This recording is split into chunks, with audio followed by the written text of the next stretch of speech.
here it is.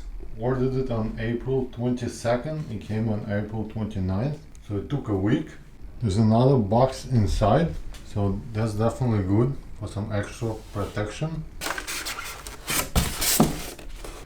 A lot of foamy pieces. Everything's intact.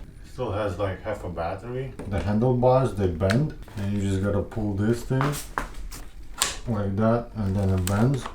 The handlebar can be extended in 3 different levels. You can fold the scooter in half, so that's very convenient for transporting it in your car. Leg stand. Nice. Some of the videos I saw on YouTube, you definitely want to check all the bolts, make sure everything is tightened. I had to tighten one of the screws here. It wasn't like all the way in. This fender is plastic, so you're probably not going to be standing on it. This is what it comes with. The charger itself, you get an adapter, like a universal everywhere kind of adapter. Instructions and information and a key. Definitely check out the instruction booklet. This is where you find how to access the menu of the computer. So this way you can change things like turn on and off the regenerative braking, because I don't like it. It's very strong. And of course switching things like kilometers per hour to miles per hour. I love this dial here because it obviously shows you the speed. You can also select gears. There's 3 of them, but it's basically like it limits your speed. So the first gear is like 14 miles an hour, the second is like 24, and the last one is like whatever the top speed you can get, which is about 42 on a full charge. Here are the switches. It's like maximum power. This is of course the switches between rear wheel drive or both wheel drive. Every time you turn it on, it automatically resets the trip mileage. So whatever you go riding for, it's gonna give you the mileage for that time. And of course it has the odometer, and you can see that I have accumulated 334 miles already. On the other side of the handlebar is where your honk is. I find it very annoying, but it is there, so that's cool. And these are the lights. I find the front light, it's good, you know, for night driving, to let others know that hey, here I am. But it is not a good source of light, so I would just say it does not illuminate the road ahead, period. Here's the rear one, and when you press the brake, it lights up, so it's really, really cool. Love that. I actually have a light that I was using on the bicycle. This is a dedicated light for bicycles, which is a floodlight, and this is something that you want to have on this kind of device, not the light that comes with it. This light is not good. For a little bit of time I couldn't figure out how to lock the scooter if I'm leaving it somewhere, but eventually I just took the lock from my bicycle, and that's the kind of lock I had. And this works perfectly, as I can always keep it on the scooter. I don't have to carry it in the back, it just always stays here. You might have to tighten it a little more so it doesn't flap around as much, and it works. Hey, that's the solution I found to lock the scooter. In terms of softness, the tires are air filled, which is really, really good. They also seem to be pretty thick. I would be much more likely to puncture a bicycle tire because it feels very soft and the rubber is skinny, rather than puncturing something like this. This does not feel as skinny at all. It feels like it's a much thicker rubber material. Suspension, I would say it's very important to have on a scooter. If you have your feet on the front and you hit a big pothole, there's a chance that it will bottom out, it will just clang, but everything is fine. I never had an issue. But I think it's also good to have suspension with combination with air-filled tires, because that makes it even softer. And it's probably a good thing to have for the longevity of your electric motors, as the shock that goes from the ground to these motors. At least it's absorbed through the tire and through the suspension, so much less of it actually transfers into long-term damage to the electric motor. There's not much that I found that I could do in terms of softening the front suspension, at least for now. But the rear suspension, you can easily adjust it by just twisting this piece right here, and I was able to just twist it quite a bit further back. So it was like somewhere here, I twisted it towards this way, but you can't really go too far, because in that case the spring is gonna get loose. So you want to adjust it so that the spring is not flapping around, but you do want to go as far as you can so that it is a bit of a softer ride. I want to mention safety, because on this scooter you can easily go to speeds of 40 miles an hour. Obviously you shouldn't, and I don't. I actually like going 50 miles an hour just for relaxation. But 20 miles an hour, 25, that's very easy, but you can do it, you know, most of your bike ride if your surroundings allow. And at those speeds, I mean, if you fall, you're definitely gonna hurt yourself. So I got some gloves which protect your fingers as well. You definitely want to have finger protection, and you wanna, like, this is not the best glove that you should have for this kind of riding, because there's no padding on the palm, and you should definitely have some kind of like a cushioning protection right here at this spot. So in the future I'll probably get some better ones, but these will do for now, for the summer. I would definitely suggest knee pads, absolutely a must. Elbow pads, probably optional.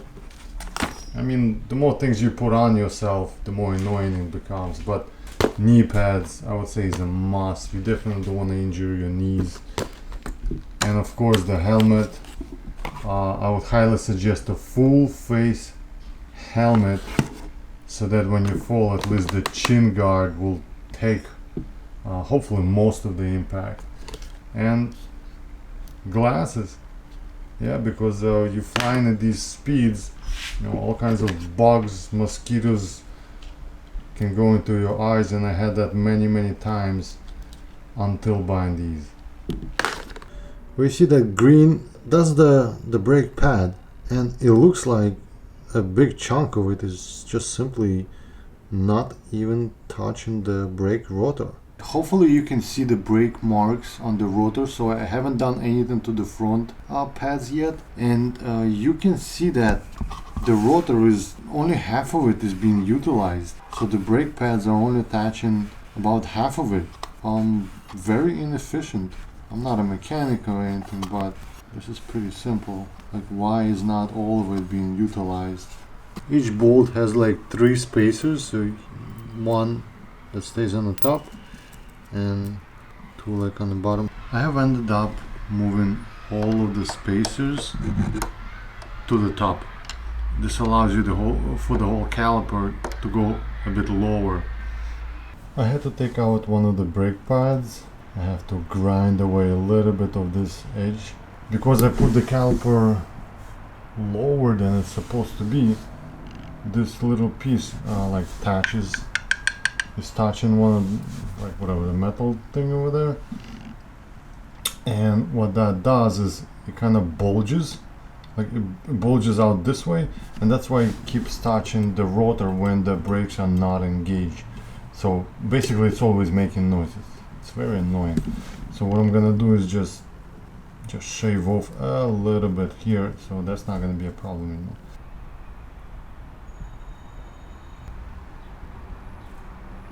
Very good example of how the brakes were before. The middle line is actually where the rotor was originally touching the brake pads. Now that I have moved it lower, now you see this black line? Now almost all of the brake pad is touching the brake rotor, except this little part on the top. but this is definitely much better. Alright, some of the pros and cons. Let's start with the good. Each motor has 1000 watts. I think that's more than enough. I think 500 would be fine. It feels really strong. When you have the all-wheel drive mode initiated, I would suggest be careful because it can yank you so much, but it's fun. High top speed on a full charge, 42 miles an hour. Who needs that? I don't know, that's for some kind of extreme sports or something. I guess cool to have. Very good battery range. I'm not heavy, 130 pounds, so that probably helps, but I was able to go like about 55 miles. That's a lot, right? But I wouldn't count on it, would not suggest doing that because you don't want to deplete your battery so low or like completely. Disc brakes, that's cool. You know, it's not some kind of other internal brake or anything like disc brakes. These are easily accessible. You can easily repair it or modify it or change the brake pads.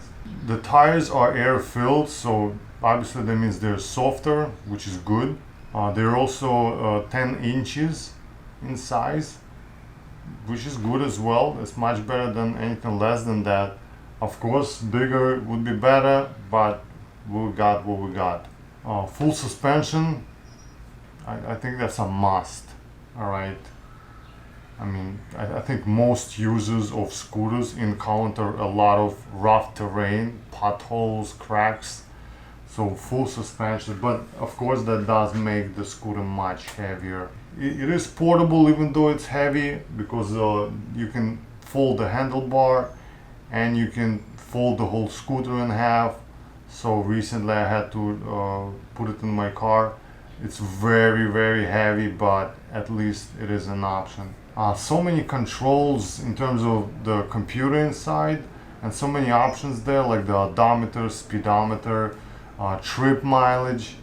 Really cool stuff, very sophisticated, and you can like turn on the regenerative braking.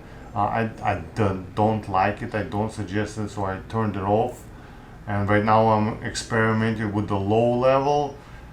We'll see how that goes, but it's good to have, you know, as an option, and you can turn it off. So very sophisticated.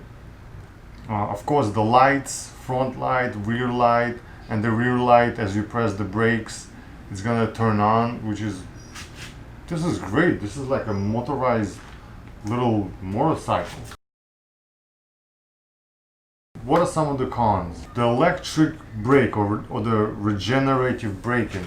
At first when I just got it, it was on by default. There's 3 settings, high, low, and off. It was on a high setting, was setting 2. It's like when you press the brake, it takes like a second and then it engages, and it's very hard. Like you can literally just fall off the scooter if you're not expecting it. So if you have it on, you should always expect it. You should always be prepared that it engages. Very important. The whole scooter is really heavy. I don't know the exact weight. I don't know, 80, 90, 70 pounds, whatever it is. Like I can't manage it. I would not carry it anywhere with me, period. Even lifting it into your trunk of the car is like a hassle. But I hope you get the point.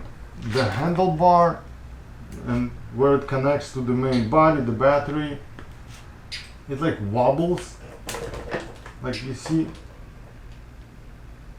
it would be nice that it doesn't wobble, but at the same time, yeah, it is foldable, and transporting it is an important aspect, so I guess that's a sacrifice, but it's not too bad. And remember to tighten bolts, because over here I did find some of the bolts were a little loose, so do make sure to tighten that. Having air tires is good, but that brings the risk of getting a flat. If you're okay with that, you know, good for you. but it is a risk if you, especially if you're thinking of getting of going on a long trip. Yeah, you can have a flat, yeah, but I'm willing to take the risk because comfort is very important to me, especially with these tiny 10-inch wheels. Compared to a bicycle, this is tiny, and you want every possible comfort option available. Air tire suspension, softer shoes, everything goes. Dangerous at high speeds, well, at any speeds. The scooter does not have as much control. It's just different. Like you're standing on top of it. The center of gravity, or however the physics work, I think it's more dangerous than a bicycle. It's much easier to fall off of this than a bicycle, or it's much harder to get out of a tricky maneuvering situation than if you were on a bicycle. I think, in my opinion. I only fell once, and it was going at like 5 miles an hour, and I just pressed the front brake too hard, and I just went forward. But that's why they wear protective gear. The last thing I would complain about is how the brakes came, and well, the brake caliper was very high up and only half of the brake pad was used. What's up with that? So I had to modify it. I mean, it's not much of a modification, it's just that you gotta go in there and change all of that, and then you want to make sure that the brakes don't scratch, so you want to keep readjusting it until it finally doesn't scratch anymore, right? So everything's perfect, but it's like an extra tedious step that you have to go through. But this way you pretty much use almost all of the brake pad. Alright, hope you enjoyed it. Check out some of my other videos. Hopefully you find something useful. And enjoy. Be safe. And this thing is a lot of fun. See ya. Alright, here we go. Third gear.